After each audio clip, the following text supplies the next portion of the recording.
اور فرض نماز جماعت سے پڑھتے تو یہ بہتر تھا۔ یہ جو نفل ہوتے ہیں نا، جیسے کئی نماز کے شروع میں، کئی نماز کے آخر میں، یہ اصل میں مؤیدات ہیں فرائض کے۔ 2 رکعت آپ آئے، سنت پڑھ لی، کسی نماز سے پہلے 4 رکعت سنت پڑھ لی، تاکہ بندے کو پتہ چل جائے کہ میں فرض کے لیے صحیح ہوں۔ یہ مؤیدات ہوتے ہیں، فرائض میں کمی نہ آ جائے، اس لیے 15 شعبان کے بعد نفلی روزے زیادہ نہ رکھو۔ جناب نبی پاک صلی اللہ علیہ وسلم کی روایات میں سے 15ویں شعبان کے روزے کے متعلق فضیلت معلوم ہوتی ہے، لیکن بعض حضرات نے اس چیز کو اس انداز میں بیان کیا ہے کہ 13ویں، 14ویں، 15ویں ایام 20 سفید دن، چاند جن دنوں میں جوانی پر ہوتا ہے، ان دنوں میں روزے رکھنے چاہیے، سنت ہے، آپ صلی اللہ علیہ وسلم کا پکا معمول تھا۔ اور سنت روزے نفلی جمعرات اور پیر کے ہیں۔ جمعے کو روزہ رکھنے سے منع فرمایا، نفلی روزہ، کیونکہ جمعے کی ایک تیاری ہوتی ہے، پھر جامع مسجد میں لوگ جاتے ہیں، اس وقت کے لحاظ سے اب بھی، اس وقت اور طرح کی پریشانیاں تھیں تو اب اور طرح کی رش اور وغیرہ، راستے میں رک جاتے ہیں لوگ، تو جمعے کے دن روزہ رکھنے سے منع فرمایا۔ جیسے حاجی کے لیے میدان عرفات والے دن روزہ رکھنے سے منع فرمایا، اور جو حج نہیں کر رہے ان کو فرمایا کہ نامی ذی الحجہ کو روزہ رکھا کرو۔ نامی ذی الحجہ کا روزہ 2 سال کا ثواب ہے، آنے والا اور گزشتہ گناہ معاف ہوتے ہیں۔ حاجی کے لیے روزہ نہ رکھنا ثواب ہے، کیوں؟ اس نے دوسرے کام کرنے، وہاں وقوف عرفہ ہے، دعائیں ہیں، تاکہ جو اصل کام ہے وہ نہ رہ جائے۔ یہاں بھی یہی مقصد ہے کہ تاکہ رمضان کی تیاری ہو جائے۔ رہی بات آپ صلی اللہ علیہ وسلم کی، تو کچھ خصوصیات ہیں جناب نبی پاک صلی اللہ علیہ وسلم کی، وہ اس میں امتی کو بعض دفعہ منع کر دیا گیا ہے۔ تو آپ شعبان کے روزے زیادہ رکھتے تھے، لیکن صحابہ کو یہ فرمایا کہ جب نصف شعبان گزر جائے تو پھر اس کے بعد روزے نہ رکھو، تاکہ تیاری ہو۔ ایک رکن اسلام ہے، اس میں ضعف نہ ہو، کمزوری نہ آ جائے۔ اور فرض نماز جو جماعت کے ساتھ ہے، اس کا جتنا ثواب ہے اتنا کسی نفلی نماز کا ثواب نہیں ہے۔ بے شک کوئی ساری رات سارا دن نفل نماز پڑھتا رہے اور نماز با جماعت فرض کو چھوڑ دے تو اس کا ثواب کم ہے۔ حضرت عثمان غنی رضی اللہ تعالیٰ عنہ راوی ہیں،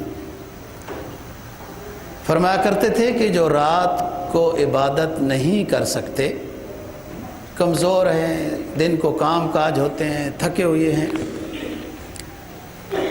ایسی مبارک راتوں میں بھی جیسے 15ویں شعبان ہے وغیرہ، تو انہیں چاہیے کہ عشاء کی نماز با جماعت پڑھنے کا اہتمام کریں تو نصف لیل کے قیام کا ثواب ہوگا، اور صبح کی نماز با جماعت پڑھنے کا اہتمام کریں تو باقی نصف لیل کے قیام کا ثواب ہو جائے گا۔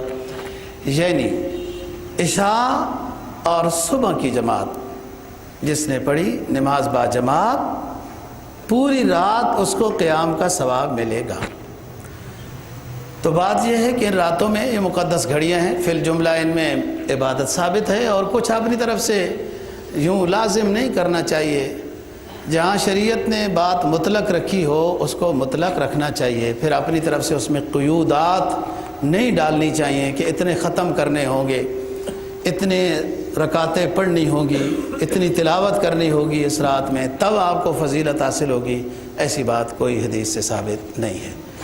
جو آپ کو توفیق ہے، جتنا جاگ سکتے ہیں بیدار ہو کر عبادت کرنا یہ ثواب ہے۔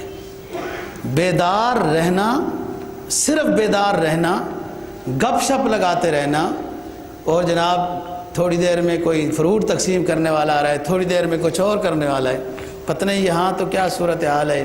یہ تو اسلام آباد ہے، دارالخلافہ ہے۔ یہ میں کراچی کی بات کر رہا ہوں کہ لوگ عبادت کر رہے ہیں نا جی، باہر سے سیٹ لوگ آئیں گے، گاڑیاں بھری ہوئی ہیں، فروٹ تقسیم کر رہے ہیں۔ جاگنا فضیلت نہیں، عبادت کرنا فضیلت ہے۔ بیداری صرف مقصود نہیں ہے، عمل جو بھی ہو اس میں ذکر اذکار بھی ہے، تلاوت بھی ہے، نوافل بھی ہیں، توبہ بھی ہے، جو عبادت کر سکتا ہے۔ جناب نبی پاک صلی اللہ علیہ وسلم کا 15ویں شعبان کے بارے میں جو فرمان، جس کو سنن کبرہ نے روایت کیا ہے کہ فرمایا میں اس لیے 15ویں شعبان کو روزہ رکھتا ہوں، رات کو عبادت کا بتاتا ہوں کہ ان تاریخوں میں اعمال اوپر جاتے ہیں اور اگلے سال کا حساب کتاب ہوتا ہے، کس کے لیے کیا ہونا ہے، کب جانا ہے، رہنا ہے۔ تو میں اس بات کو پسند کرتا ہوں کہ میرے اعمال جب اوپر پہنچائے جائیں تو میں اس وقت حالت روزے میں ہوں۔ یہ نبی تو معصوم مخلوق ہے حضرت، نبی کے لیے بات نہیں، یہ امتی کے لیے بات ہے۔ حدیث میں آتا ہے نا کہ جمعے کے دن ایک گھڑی ہے، خیال سے سمجھنا بات علمی بات ہے۔ جمعے کے دن ایک گھڑی ہے جس میں دعا قبول ہوتی ہے، اور پھر دوسری روایت میں آتا ہے وہ عصر کے بعد مغرب کی اذانوں تک کے درمیان میں جو گھڑی ہے اس میں دعا قبول ہوتی ہے۔ دو باتیں۔ تیسری بات فرمایا جمعے کے دن ایک گھڑی ہے، اس میں بندے کی دعا قبول ہوتی ہے جب وہ نماز کی حالت میں ہو۔ اب بتاؤ، عصر کی نماز کے بعد تو نفل نماز پڑھنا مکروہ ہے، عصر کے جب فرض پڑھ لیے تو نفل نماز پڑھنا تو مکروہ ہے۔ اب عصر کے بعد، عصر کے فرضوں کے بعد مغرب کے تک جو ذکر اذکار، درود شریف، جو جمعہ کا درود ہے اللہم صلی علی محمد النبی الامی وعلی آلہ وسلم تسلیما، جتنا زیادہ کوئی پڑھ لے۔ ایک روایت میں 80 آتا ہے نا، 80 مرتبہ، کہ 80 سال کے گناہ معاف ہو جاتے ہیں۔ لوگوں نے اس کو ہر جگہ 80 ہی لکھا ہے۔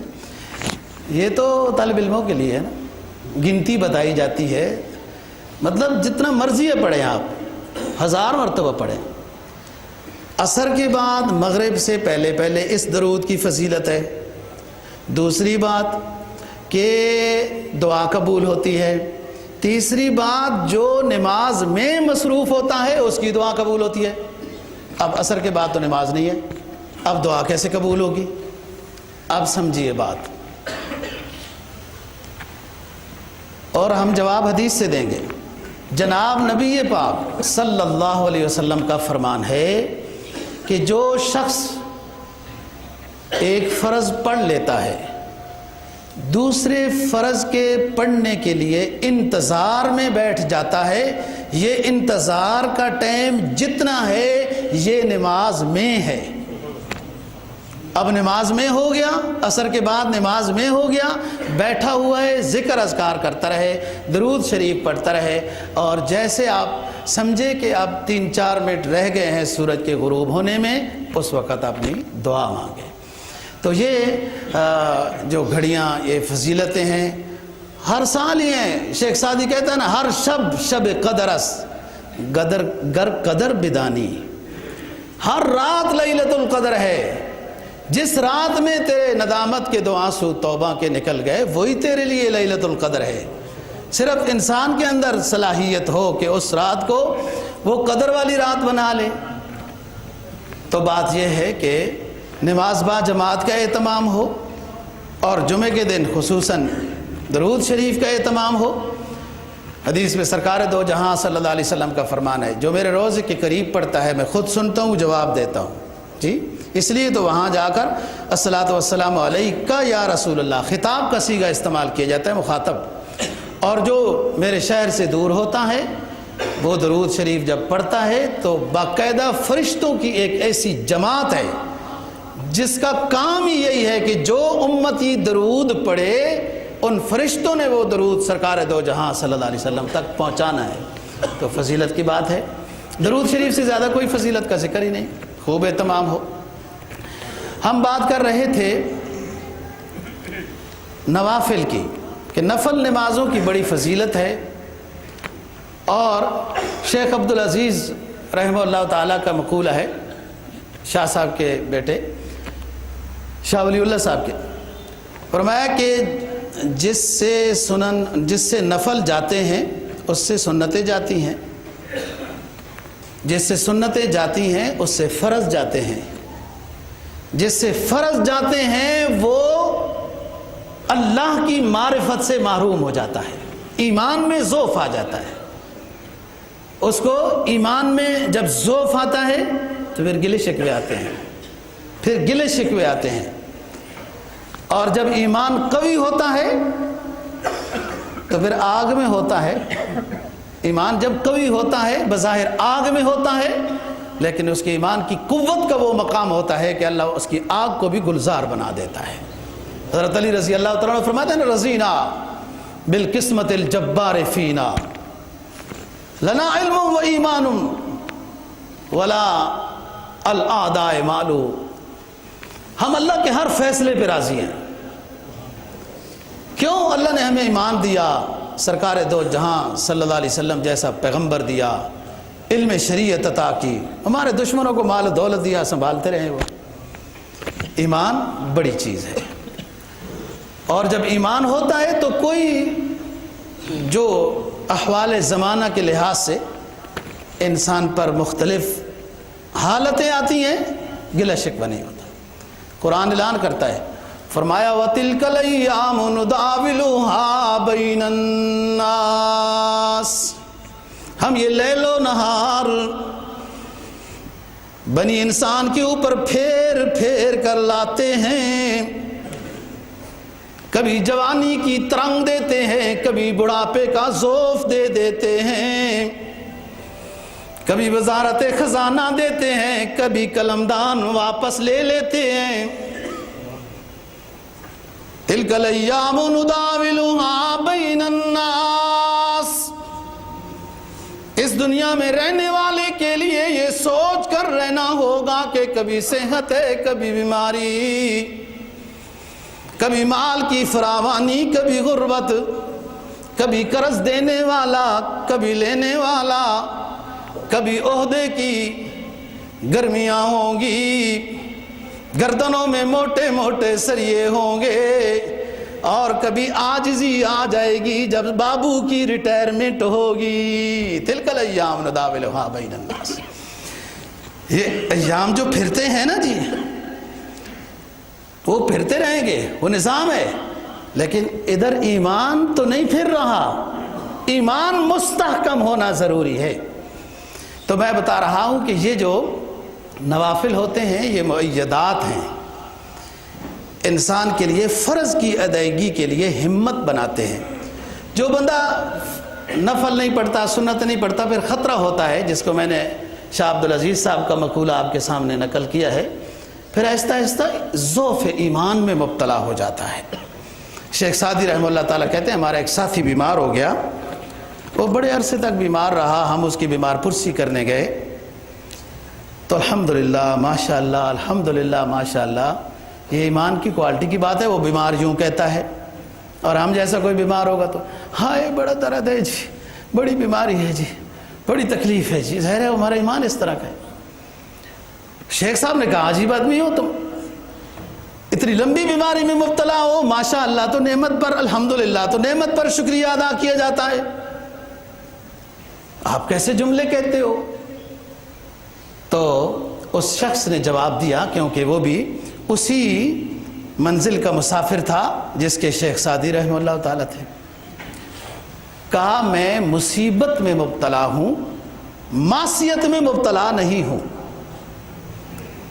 روئے وہ جو معصیت میں مبتلا ہوتا ہے، گناہ میں، اللہ ناراض ہوتا ہے اس سے۔ میں مصیبت میں مبتلا ہوں اور مصیبت میں جو صبر کرتا ہے اللہ اس کو انعام عطا کرتا ہے، جو معصیت کرتا ہے اللہ اس کو انعام نہیں عطا کرتا۔ ہاں انما نملی لہم لیزدادوا اسما، بعض دفعہ گناہ کرنے کا موقع اللہ جب وہ کر رہا ہے تو ڈھیلا چھوڑ دیتا ہے کہ ٹھیک ہے، وہ ناراضگی کی دلیل ہوتی ہے۔ مشرکین مکہ کو جب نبی پاک صلی اللہ علیہ وسلم نے سمجھایا نا جی کہ بت پرستی غلط ہے وغیرہ، یہ ڈاکے اس طرح کی چیزیں، تو انہوں نے اپنی دلیل کیا پیش کی کہ ہم تو صدیوں سے بت پرستی کرتے آ رہے ہیں، اگر ہم غلط ہوتے تو کب کا عذاب آ چکا ہوتا، عذاب نہ آنا گویا کہ ہمارے حق ہونے کی دلیل ہے۔ اس حد تک ان کا نظریہ اور عقیدہ بتوں کے سامنے جھکنے والوں کا۔ تو قرآن نے اس کا جواب دیا ہے کہ ہم بعض دفعہ گناہگار کو ڈھیل دیتے ہیں ناراضگی کی وجہ سے، کر لے جو کرنا ہے، اور وہ اپنے عقیدے کے اوپر اتنے پکے کہ غزوہ بدر ہو رہا ہے، غزوہ بدر کے لیے جا رہے ہیں مشرکین مکہ ابو جہل کی قیادت میں، اور غلاف کعبہ پکڑ کر دعا کر رہے ابو جہل، اللہم ان کان ھذا ھو الحق فامطر علینا حجارۃ من السماء، اے ہمارے رب اگر تیرا یہ محبوب سید دو جہاں صلی اللہ علیہ وسلم، جو لوگ کہتے ہیں تیرا آخری حبیب ہے، لوگ کہتے ہیں اللہم ان کان ھذا ھو الحق فامطر علینا حجارۃ من السماء۔ ابو جہل غلاف کعبہ پکڑ کے دعا کرتا ہے، جس کو لوگ کہتے ہیں کہ تیرا آخری پیغمبر ہے، اے رب اگر یہ تیرا آخری پیغمبر سچا ہے اور میں اپنے قافلے کو لے کر مقابلے کے لیے جا رہا ہوں تو مجھے اس مقابلے سے واپس نہ لانا، مجھے تباہ کر دینا۔ اور ایسے ہی ہوا، ابو جہل اور اس کے 70 لوگ وہ کنویں میں سب کو ڈال دیا گیا نا جو بدر مقام کے اندر، یہ سارے مارے گئے۔ لیکن جو بات میں اس کی دعا سے اخذ کرنا چاہتا ہوں وہ یہ کہ وہ اپنے نظریے پر کتنا پکا تھا، اور اس کو بت پرستی خود کتنی سچی اس کو لگ رہی تھی کہ پیغمبر کے مقابلے میں دعا کر رہا ہے۔ تو آپ صلی اللہ علیہ وسلم نے جب ان کو سمجھایا تو وہ آگے سے کہتے تھے کہ اتنا عرصہ ہوا، اب ذرا سمجھنا بات، قرآن تو اس علاقے کے لیے صرف نہیں نا جی، شریعت تو قیامت کے دن تک کے لیے ہے، اور قیامت کے بعد بھی جو قرآن میں بتایا گیا اسی کے مطابق حساب و کتاب ہونا ہے۔ یہ شریعت اسی ٹائم کے لیے نہیں تھی، ہمیشہ کے لیے ہے۔ آپ یہ سوچیں کہ کوئی سودی لین دین کرتا ہے اور کہتا ہے عرصہ دراز ہو گیا جناب، اگر اللہ کے خلاف اعلان جنگ تھا تو اللہ نے ابھی تک تو میرے ساتھ جنگ نہیں کی ہے، یا فلانا گندا کام میں کرتا ہوں اتنا عرصہ ہو گیا، ڈاکے ڈالتے ہیں، چوریاں کرتے ہیں، لوگ کیا سے کیا کرتے ہیں، دھوکے کرتے ہیں۔ اب تو اس انداز میں دھوکے ہو گئے، کوئی لوگوں کو سعودی عرب لے کر جا رہا ہے اور وفد کے وفد کو لوٹ رہا ہے، کوئی ان کے گردے نکال کے کیا بے ہوش کر کے کر رہا ہے۔ کیا انسان تو درندوں سے بدتر ہو گیا۔ قرآن نے کہا نا اولئک کالانعام بل ہم اضل، درندہ تو شکار کر کے اپنا مطلب پورا کر کے سو جاتا ہے، اور یہ ابن آدم جو خلاف وہی چل رہا ہوتا ہے، اس کو تو 2 وادیاں بھی سونے کی مل جائیں ڈھیر لگا چکا ہوتا ہے، پھر بھی تیسری کی فکر میں ہوتا ہے۔ انسان کا کتنا دشمن ہوا کہ حدیث میں تو آتا ہے مومن کی پہچان یہ ہے کہ دنیا کے کسی کونے میں مومن پریشان ہو تو دنیا کے دوسرے کونے میں مومن اس کی پریشانی کی وجہ سے تڑپ جاتا ہے۔ یہ ایمان کی علامت ہے، اگر نہیں تڑپا تو ایمان کی خیر منائے، ایمان کو حاصل کرے۔ اور جو مسلمانوں کو دھوکہ دے رہا ہے، کوئی کس رنگ میں کوئی کس رنگ میں، اور آپ خود جدا آپ کا انعام نکل آیا، فلانی جگہ میں آ جاؤ، آپ کا فلانا یہ ہو گیا، کیا بہرحال آپ لوگ سمجھتے ہیں دارالخلافہ میں رہتے ہیں، فتن سے اللہ تعالی ہم سب کی حفاظت فرمائے۔ ہم کمزور ہیں، بتا رہا ہوں کہ یہ نفل نمازیں بہت فضیلت بھی رکھتے ہیں اور وہ مستعد کرتی ہیں، تیار کرتی ہیں فرائض کے لیے۔ ہم بات کر چکے ہیں تحیۃ الوضو، تحیۃ المسجد، اشراق، چاشت، اوابین۔ کچھ تہجد کی بات کی تھی اور پھر انشاءاللہ ایک آدھ بات بتائیں گے۔ نماز حاجت، نفل نماز ہے۔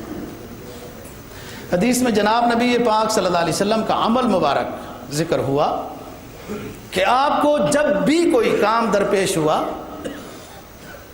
تو وضو فرمایا اور 2 رکعتیں ادا کی اور اللہ سے مانگا ہے۔ مومن کی یہ پہچان ہونی چاہیے کہ جب بھی اس کو کوئی معاملہ درپیش آ جائے رجوع الی اللہ کرے۔ اگر وہ مصروف ہے، کہیں آگے پیچھے ہے، اس وقت وہ نفل نہیں پڑھ سکتا تو رجوع الی اللہ ہر وقت کر سکتا ہے۔ ہمارے معبود کی پہچان یہ ہے کہ وہ ہر جگہ حاضر ناظر ہے، اور اللہ لا الہ الا هو الحی القیوم لا تأخذہ سنۃ ولا نوم، ہر وقت اس کے دروازے کھلے ہیں، اس کے در کو پکارنے کے لیے کوئی وقت مکروہ نہیں ہے، کوئی دن ممنوع نہیں ہے، کوئی گھڑی ایسی نہیں کہ منع کر دیا گیا ہو کہ اس ٹائم تم اللہ کو یاد نہیں کر سکتے۔ ہاں نماز کے لحاظ سے مکروہ ٹائم ہو سکتا ہے، لیکن اس کو یاد کرنے کے لحاظ سے کوئی مکروہ ٹائم نہیں ہے، کوئی جگہ مخصوص نہیں ہے۔ جہاں بھی کہیں ہو، آپ سفر میں ہو، راستے میں ہو، سو رہے ہیں، جیسے بھی ہیں، رجوع الی اللہ ضروری۔ اور اگر وہ معاملہ ایسا ہے کہ آپ کو ٹائم بھی مل سکتا ہے تو 2 رکعت نفل، جب تک معاملہ حل نہ ہو پڑھتے رہنا چاہیے، اللہ سے مانگتے رہنا چاہیے۔ بعض دفعہ کام کے ہونے میں تاخیر ہوتی ہے۔ ایک روایت میں آتا ہے کہ اللہ تعالیٰ اپنے کسی بندے کے کام میں تھوڑی تاخیر کر دیتا ہے کہ اس بندے کا آنا، مانگنا، سرب سجود ہونا رب کو بہت پسند ہوتا ہے۔ اس کا کام جلدی ہو گیا تو وہ تو کان الانسان عجولا نا، اذا مسہ الشر جزوعا وَإِذَا مَسَّهُ الْخَيْرُ مَنُوعًا۔ انسان کی پہچان 29ویں پارے میں بیان کی نا، اذا مَسَّهُ الشَّرُّ جَزُوعًا، یہ ایک اس کی فطرت بیان کی۔ ولی اللہ کی علامت بیان نہیں ہے، ولی اللہ کی علامت یہ بیان نہیں ہے، وہ تو ہر حالت پہ راضی ہوتے ہیں، وہ تو فیصلہ کر کے بیٹھے ہوتے ہیں زندگی کا کہ ہمارا رب جس طرح راضی ہم راضی ہیں۔ یہ عام انسان کی بات، اذا مسہ الشر جزوعا واذا مسہ الخیر منوعا، پریشانیاں آئیں تو دل ٹوٹ بیٹھا، ہار گیا، گلے شکووں میں لگ گیا، اور جب راحتیں عطا کی ہم نے تو اکڑ کر چلنے لگ گیا۔ فَأَمَّا الْإِنسَانُ إِذَا مَا ابْتَلَاهُ رَبُّهُ فَأَكْرَمَهُ وَنَعَمَهُ فَيَقُولُ رَبِّي أَكْرَمَنِ وَأَمَّا إِذَا مَا ابْتَلَاهُ فَقَدَرَ عَلَيْهِ رِزْقَهُ فَيَقُولُ رَبِّي أَهَانَنِ۔ سورہ فجر آخری پارہ، فطرت انسان بتائی جا رہی ہے۔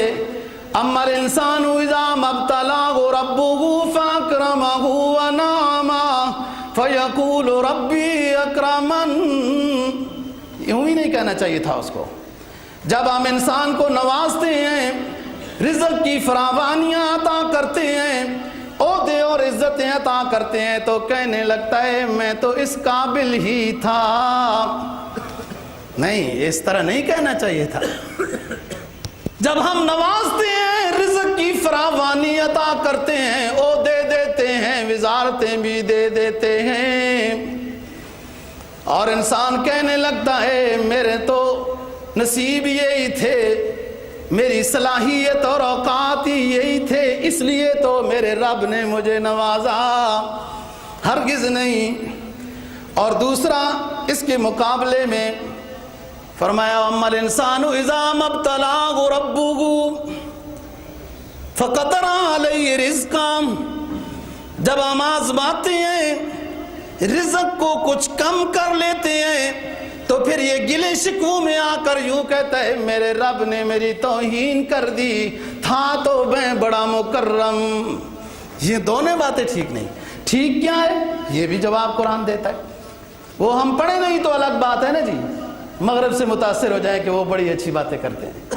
اور ہمارے حبیب صلی اللہ علیہ وسلم پر جو اللہ نے نزل علی قلبک, اے نبی ہم نے آپ کے دل پر اپنی کتاب, اور دل پہ جو اتاری جاتی چیز وہ خاص ہوتی ہے. فرمایا ما اصابک من حسنۃ فمن اللہ وما اصابک من سیئۃ فمن نفسک. اے مومن بندے تیری پہچان یہ ہے کہ جب راحتیں ملے تو یوں کہہ دے میرے رب کا فضل ہے, میرا کوئی کمال نہیں, میرے رب کا فضل ہے. میری طرح آنکھ ناک کان والے در در کی ٹھوکریں کھا رہے ہیں. ما اصابک من حسنۃ فمن اللہ وما اصابک من سیئۃ فمن نفسک. تجھے کوئی غم و حزن پریشانی رزق کی تنگی آ گئی تو یوں کہ میرے اپنے اعمال بد کی سزا ہے جو مجھے مل رہی ہے. یہ اسلام ہے کہ راحت ملے تو اکڑنے لگ جائے نہیں, اور یوں کہے کہ میرے اوقات ہی یہی تھے. تو جب بھی کوئی معاملہ درپیش آ جائے تو اسلام کو عقیدت کے ساتھ, شروع میں اگر عقیدت کے ساتھ نہیں لیتے ہیں تو آزمائش کے ساتھ لے لیں. بھائی لوگ چیک بھی کرتے ہیں نا, دنیا بڑی کہتی ہوتی تھی کہ زرداری صاحب کو بھی آزما لیا تو میاں صاحب کو بھی آزما لیا تو اب ان کو بھی آزمانا چاہیے. تو چلو اب ایک اور بھی آزمائش لو نا. پھر اسلام کو عقیدت میں نہیں لیتے ہو تو کبھی یار مولویوں کو بھی آزمانا چاہیے, وہ بھی بڑے بڑے جلسے کرتے ہیں, لوگ بڑا تماشا کرتے ہیں. اور یار ان مولویوں نے کیا کیا ہے, اب تک انہوں نے کیا کیا ہے؟ ووٹ کا اعلان ہو گیا, ووٹ تو فلانے کو دینے ہیں, مولوی کو ووٹ نہیں دینے. ووٹ تو فلانا ہمارا لیڈر ہے اس کو دینے ہیں. اور جب وہ آ گیا اور گڑبڑ ہو گئی, نظام حالات جیسے ہو گئے, اور یار ان مولویوں نے کیا کیا ہے, اب تک انہوں نے کیا کیا؟ اور یار عجیب آدمی ہو تم, جب ووٹ کی بات ہوتی ہے تو مولوی کو نہیں دیتے ہو, جب نظام خراب ہوتا ہے تو یوں کہتے ہو مولویوں نے کیا کیا ہے. سبحان اللہ. تو یہ چیز میں کہہ رہا ہوں, عقیدت کے ساتھ اسلام میں جب بندہ آئے اس کا رنگ ہی کوئی اور ہوتا ہے, لیکن عقیدت اتنی جلدی ملتی نہیں ہے. دیکھ جنت اس قدر سستی نہیں, اتنی جلدی نہیں ملتی ہے, ٹھوکروں کے بعد ملتی ہے, ٹھوکروں کے بعد. اور یہ نہیں کہ ہم گنہگار ہیں اور ہمیں یوں آزمایا جاتا ہے. فرمایا ام حسبتم ان تدخلوا الجنہ ولما یاتکم مثل الذین خلوا من قبلکم مستهم البأساء والضراء وزلزلوا حتى يقول الرسول والذین آمنوا معه متى نصر اللہ. ایمان والو کیا تم یوں سمجھ بیٹھے ہو کہ ایمان لے آئے ہو ہم تمہیں اپنا محبوب بندہ بنا کر جنت الفردوس دے دیں گے؟ ام حسبتم ان تدخلوا الجنہ ولما یاتکم مثل الذین خلوا من قبلکم مستهم البأساء والضراء. کیا تمہارے اوپر زندگی کے نشیب و فراز نہیں آئیں گے, غم و حزن نہیں آئیں گے, کیا طرح طرح کے مصائب و مسائل نہیں آئیں گے؟ ضرور آئیں گے. اور اللہ نے اپنے مقرب بندوں کو بھی خوب آزمایا. اللہ ہمیں آزمائش سے محفوظ رکھے, ہم بہت گناہگار اور کمزور ہیں. قرآن کہتا ہے وَلَمَّا يَأْتِكُم مَّثَلُ الَّذِينَ خَلَوْا مِن قَبْلِكُم مَّسَّتْهُمُ الْبَأْسَاءُ وَالضَّرَّاءُ وَزُلْزِلُوا حَتَّى يَقُولَ الرَّسُولُ وَالَّذِينَ آمَنُوا مَعَهُ مَتَىٰ نَصْرُ اللَّهِ. ہم نے جب ایمان والوں کو اس وقت کے لحاظ سے اپنے پیغمبروں کو اور ان ایمان والوں کو جو اس وقت کے پیغمبروں پر انہوں نے ایمان لایا, ہم نے خوب جھنجھوڑا, آزمائشوں میں مبتلا کیا, حتیٰ کہ وہ پیغمبر زمانہ بھی, ان پر ایمان لانے والے بھی یہ پکار اٹھے متى نصر اللہ. اے ہمارے رب ہماری آزمائش کا زمانہ لمبا ہو گیا, آپ تیری مدد کے منتظر ہیں, بھیج اپنی مدد. تو آزمائشیں سب پر آتی ہیں دوستو. بندہ یہ کبھی نہ سوچے کہ میں گنہگار ہوں میرے اوپر ہی آتی ہیں تو دوسروں پر نہیں. یہ کوئی منزل ہے جو آزمائشوں میں صبر کے بعد ملتی ہے، اور وہ انبیاء علیہ السلام سب لوگ نیک لوگوں پر آئیں۔ وہ آزمائش نعمت ہے، جس آزمائش میں انسان کو اللہ یاد آئے، اللہ کا رسول یاد آئے، توبہ رجوع اللہ ہو، وہ آزمائش نعمت بن کر آئی ہے۔ اور اگر جس آزمائش میں گلے شکوے ہو جائیں، وہ آزمائش ناراضگی بن کر آئی ہے۔ گلہ شکوہ نہیں کرنا، گلے شکوے سے ہم کر کیا سکتے ہیں؟ گلے شکوے سے وہ چیز دور نہیں ہوتی، اللہ سے مانگنے سے۔ تو فرمایا جب بھی کوئی معاملہ درپیش ہو جائے رجوع اللہ کرو۔ تو میں کہہ رہا ہوں کہ عقیدت کے لحاظ سے تو ایک مجاہدے کے بعد آتا ہے، آزمائش کے طور پر بھی کبھی پریشانی آئے تو 2 رکعت نفل پڑھ لو۔ اللہ ایسا مہربان ہے، ایسا مہربان ہے۔ ایک بزرگ نے واقعہ لکھا ہے کہ ایک بندہ اپنے بت کو پکارتا تھا، یا صنم یا صنم یا صنم یا صنم۔ اس کی حاجت روائی نہیں ہوئی۔ بت کیا حاجت روائی کر سکتا ہے جی؟ لا ينفعكم ولا يضركم اف لكم ولما تعبدون من دون اللہ۔ اللہ کا خلیل کہتا ہے تمہاری ہلاکت، تم کن کو پکارتے ہو؟ نہ سنتے ہیں، نہ بولتے ہیں، نہ چپ کر کے بیٹھے ہیں۔ یا صنم یا صنم، بت کو پکارتا رہا ایک زمانے تک، فریاد رسی نہیں ہوئی، مشکل کشائی نہیں ہوئی۔ وہ جو پڑھ رہا تھا نہ تسبیح یا صنم یا صنم، اور منہ سے نکل گیا غلطی سے یا صمد، آواز آئی لبی لبیک یا عبدی، حاضر ہوں میں تیرا معبود ہوں۔ کیا بات کیا ہے! سفیان نے اپنی کلام میں یہ بات لکھی، بس ظاہر ہے اس کی ہدایت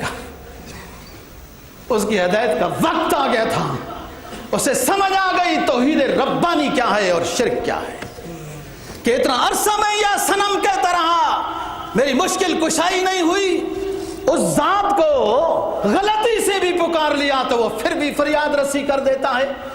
اور جو عقیدت کے ساتھ اس راستے میں آئے، آپ ذرا سوچو، 70-80 سالہ ایک شخص ہے کہ جو شرک میں، کفر میں وغیرہ وغیرہ، جب کفر میں ہے تو سب کچھ میں ہے۔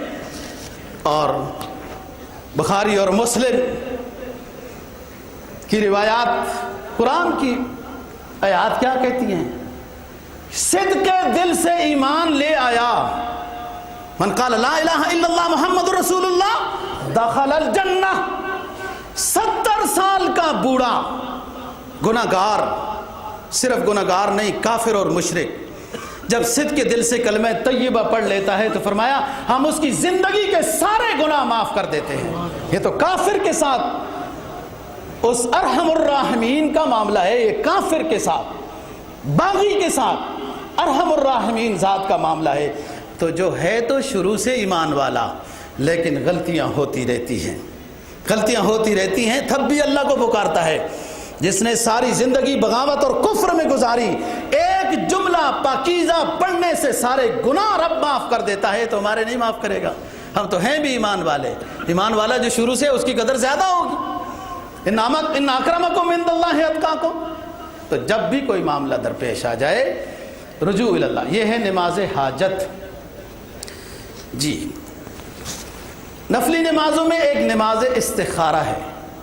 حضرات صحابہ اکرام رضی اللہ تعالیٰ عنہ فرماتے ہیں کہ نبی پاک صلی اللہ علیہ وسلم ہمیں اور نماز کی طرح یہ نماز بھی سکھایا کرتے تھے، پڑھایا کرتے تھے، کہ جب بھی 2 مباح کاموں میں آپ تذبذب میں پڑ گئے ہیں۔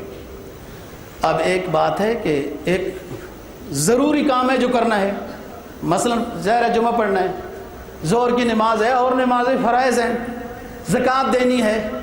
اب یہ بندہ استخارہ کر رہا ہے کہ فرض نماز پڑھوں یا نہ پڑھوں۔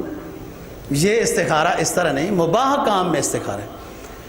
ایک بندہ ہے وہ شراب کا کاروبار کرتا ہے، اب اسے کچھ سمجھ میں آئی، وہ چھوڑنا چاہتا ہے، تو استخارہ کر رہا ہے کہ شراب کے کاروبار کو چھوڑوں یا نہ چھوڑوں۔ وہ تو اٹل بات ہے، جو منکر ہے اس کو چھوڑنا ہے، جو معروف ہے اس کو کرنا ہے۔ استخارہ ہوتا ہے مباح کام میں، کہ آپ کاروبار کرنا چاہتے ہیں، مزاج کی بات ہوتی ہے نا جی، کوئی لوگ مزاج اللہ نے بنائے، اللہ نے بنائے مزاج نظام زندگی چلانے کے لیے۔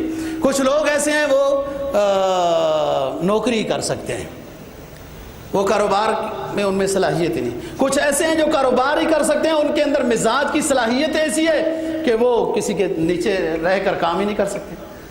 یہ نظام جنانا ہے نا، اللہ پاک نے نظام چلانا ہے۔ سارے ایک سائڈ میں چلے جائیں نظام دنیا کیسے چلے گا؟ تو اب ایک شخص ہے جو کاروبار کرنا چاہتا ہے، وہ کپڑوں کی دکان بھی ڈال سکتا ہے اور راشن کی بھی، تو استخارہ کر لے کہ اللہ میں کون سا کام کروں جو میرے لیے بہتر ہے۔ 2 رکعت نفل استخارہ ہے، اس کے بعد دعائے اللہم انی استخیرک بعلمک واستقدرک بقدرتک واسألک من فضلک فإنک تقدر ولا اقدر فإنک تعلم ولا اعلم اللہم ان کان ھذا الامر خیر لی فی دینی ومعاشی وعاقبت امری فیسرہ لی وبارک لی فی اللہم ان کان ھذا الامر شر لی فی دینی ومعاشی وعاقبت امری فاصرف عنی واصرف لی عنہ حیث کان۔ اے اللہ اگر یہ میرے لیے بہتر ہے تو یہ کام کرا دے، نہیں بہتر تو جو آپ کی نظر میں بہتر ہے وہ کرا دے، ہو جائے گا خود۔ اس میں لوگ کہتے ہیں سونا چاہیے، 3 دن کرنا چاہیے، یہ بزرگوں کے تجربے ہیں، حدیث اتنی ہے جو پہلے میں نے آپ کو بیان کر دی۔ جب موقع ملے 2 رکعت نفل پڑھیں۔ تو لوگ تو کہتے ہیں جی ہمیں دعائے قنوت ہی یاد نہیں ہے، تو پھر ربنا آتنا فی الدنیا حسنہ وفی الآخرۃ حسنہ یہی پڑھ لیا کریں۔ اور بابو جی کب تک دعائے قنوت یوں ہی رکھو گے؟ اس کو یاد کرنا ہے، یہ واجبات میں سے ہے، تو دعا بھی یاد کر لینی چاہیے۔ کوئی اتنا ٹائم نہ، آپ کا دماغ چالو ہے۔ میں ہمیشہ کہتا ہوں الٹی چیز یاد کر لی، یہ تو سیدھی فطرت کے مطابق ہے، دعا یاد ہو جائے گی۔ نہیں تو نفلوں کے بعد کتاب کھول کے دعا پڑھ لیں، اس میں وہ اشارہ لگا ہوا ہے۔ یہ تو نفل کے بعد آپ کو خود بخود دل آپ کا ایک سائڈ میں متوجہ ہو جائے گا، ایک سائڈ سے کٹ جائے گا، یا یہ ہو جائے گا کہ جس بندے کے ساتھ آپ کا معاملہ چل رہا تھا کہ کپڑے آپ سے خریدیں گے، کوئی گڑبڑ آ جائے گی، وہ معاملہ خراب ہو جائے گا۔ وہ آپ کے استخارے کی برکت ہے کہ کوئی معاملہ خراب ہو جائے گا، کسی کی طرف نظام ٹھیک ہو جائے گا۔ حدیث میں ایک مختصر سا استخارہ بھی بیان ہوا ہے، مختصر سا، وہ یہ کہ آپ بازار میں پہنچ گئے، یا وضو ہی نہیں ہے، نفل کا ٹائم نہیں ہے، اور ایک چیز لینی ہے، تو اسی وقت استخارہ حدیث میں آتا ہے اللہم خر لی واختر لی ولا تکلنی الی اختیاری۔ 4 لفظ ہیں، اللہم خر لی واختر لی ولا تکلنی الی اختیاری۔ اے اللہ میرے لیے یہ چیز اگر بہتر ہے تو لینے کی توفیق عطا فرما، اور مجھے اپنے فیصلے پر پابند نہ فرما، کیونکہ میں تو یہی لگا ہوا ہوں کہ یہی ٹھیک ہے، یہی ٹھیک ہے، لیکن ہو سکتا ہے میں کمزور ہوں، مجھے اپنے فیصلے کے اوپر پابند نہ فرما۔ لوگ صرف جناب شادی وغیرہ کے لیے استخارہ یوں نہیں، ہر چیز کے لیے استخارہ مسنون ہے، اور استخارہ والدین کا مسنون ہے۔ والدین شادی کے معاملے میں والدین استخارہ کریں۔ لوگ جناب مولوی صاحب کے پاس جاتے ہیں، پیر صاحب کے پاس جاتے ہیں، ہمارا استخارہ نکالیے جی، ہمارا استخارہ نہیں۔ وہ ان کو کیا یار تمہارے استخارے کے ساتھ، آپ اپنا استخارہ خود نکالیں۔ والدین، نوجوان لڑکا نہیں، اس کا تو استخارہ نکالا ہے، ہاں جدھر سے کوئی لڑکی بھلے جیسی بھی وہ رنگ روغن لگا کہ اس کا استخارہ تو یہی ٹھیک ہے، 100% ہے، ان کے استخارے کا اعتبار ہی نہیں ہے، کیونکہ ان کی حدت کنٹرول میں نہیں ہے، حدت کنٹرول میں نہیں ہے۔ یہ والدین کے ذمہ ہے شادی کرانا، دنیا نے اس کو آزاد کر دیا، آزاد جی، اس سے پھر خرابیاں ہی ہوتی ہیں۔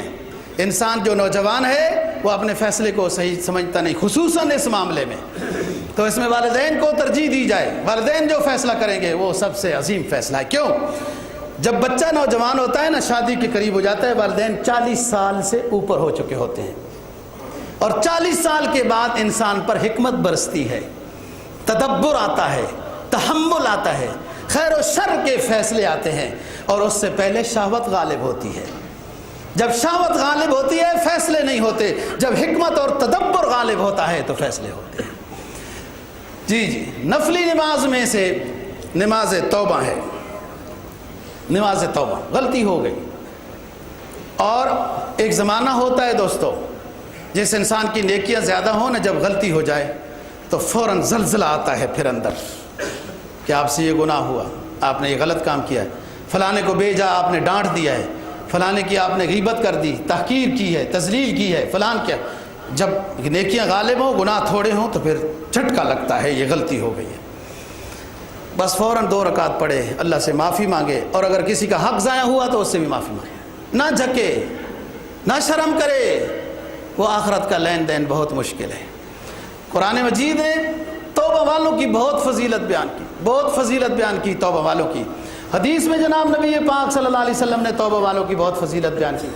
فرمایا کل بنی آدم خطاؤون وخیر الخطائین التوابون، کل بنی آدم خطاؤون وخیر الخطائین التوابون، التائب من الذنب کمن لا ذنب لہ۔ فرمایا سب بنی آدم سے، انبیاء علیہ السلام معصوم ہیں، باقی ان کے علاوہ سب سے غلطیاں ہوتی ہیں، بہترین خطا کار وہ ہیں جو توبہ کر لیتے ہیں، اور اللہ پاک پھر توبہ اس انداز میں قبول کرتا ہے کہ بالکل ان کے نامہ اعمال سے مٹا دیتا ہے۔ تو جب غلطی ہو جائے 2 رکعت، فرمایا انما التوبۃ علی اللہ للذین یعملون السوء بجہالہ ثم یتوبون من قریب فاولئک یتوب اللہ علیہم وکان اللہ علیما حکیما۔ انما التوبۃ علی اللہ للذین یعملون السوء بجہالہ ثم یتوبون من قریب، نادانی کے طور پر دانستہ یا نادانستہ اس سے غلطی ہو گئی اور فوراً رجوع اللہ میں لگ گیا، فوراً توبہ میں لگ گیا، مایوس نہ ہو، اپنے رب کو مہربان پائے گا، توبہ قبول کرنے والا پائے گا، اللہ کو مہربان مغفرت کرنے والا رحم کرنے والا پائے گا۔ باقی انشاءاللہ یہاں سے بات اگلے جمعے کو کریں گے۔ اللہ تعالیٰ دین کی سمجھ اور عمل کی توفیق نصیب فرمائے۔